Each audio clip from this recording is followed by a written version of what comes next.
YouTube দেখে বিদেশি টিয়া জাতের করলা চাষ করে ব্যাপক সাড়া ফেলেছেন কুষ্টিয়ার কৃষক জহুরুল ইসলাম। মাত্র ৬,০০০ টাকা খরচ করে এক মাসেই পেয়েছেন ৬০,০০০ টাকার মতো করলা। কৃষক জহুরুলের এমন সাফল্যে বিদেশি জাতের এই করলা চাষে আগ্রহী হচ্ছেন অন্য কৃষকরাও।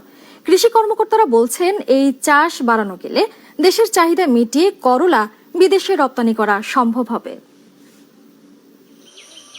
কুষ্টিয়ার মিরপুর উপজেলার খাড়ারা গ্রামের কৃষক জহুরুল ইসলাম দীর্ঘ ২০ বছর প্রবাস শেষে দেশে ফিরে ইউটিউবে দেখে আগ্রহী হন বিদেশি টিয়া জাতের করলা চাষে। উপজেলা কৃষি অফিসের পরামর্শে ৩ দিনের প্রশিক্ষণ নিয়ে শুরু করেন বিদেশি জাতের এ করলার চাষ। সাফল্যও পান তিনি।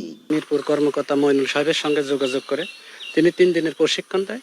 প্রশিক্ষণ দেওয়ার পরে আমি এখানে চারা তৈরি করে চারা রোপণ করি। চারা রোপণ করার ৩৫ দিন পর থেকে আমি করলা উঠানো শুরু করছি। এখন থেকে আমি বাজারে বিক্রি করে প্রায় ২০,০০০ টাকা মতো বিক্রি করছি। আর আশা করি এখনো মনে হয় ৪০,০০০ টাকা মতো আমি বিক্রি করতে পারবো। অল্প সময় ও স্বল্প খরচে বেশি লাভজনক হয় জহুরুলের দেখাদেখি বিদেশি জাতের এ করলা চাষে আগ্রহী হয়ে উঠেছেন অন্য কৃষকরাও। অনেকেই শুরু করেছেন টিয়া জাতের করলা চাষ। তাতে এই করলাটা অনেক সুন্দর হয়েছে, এটাতে লাভবান হওয়া যাবে। অন্যান্য শাক সবজির চাইতে এটাতে বেশি ফলন। অন্যান্য আবাদে অনেক লস হয়, তো আমরা সামনেবার এই দিকে আরো একটা অগ্রসর হবো বলে আমরা আশা করছি। আর এ চাষে কৃষকদের পাশে থেকে সব ধরনের সহযোগিতা সহ পরামর্শ দিচ্ছে কৃষি বিভাগ।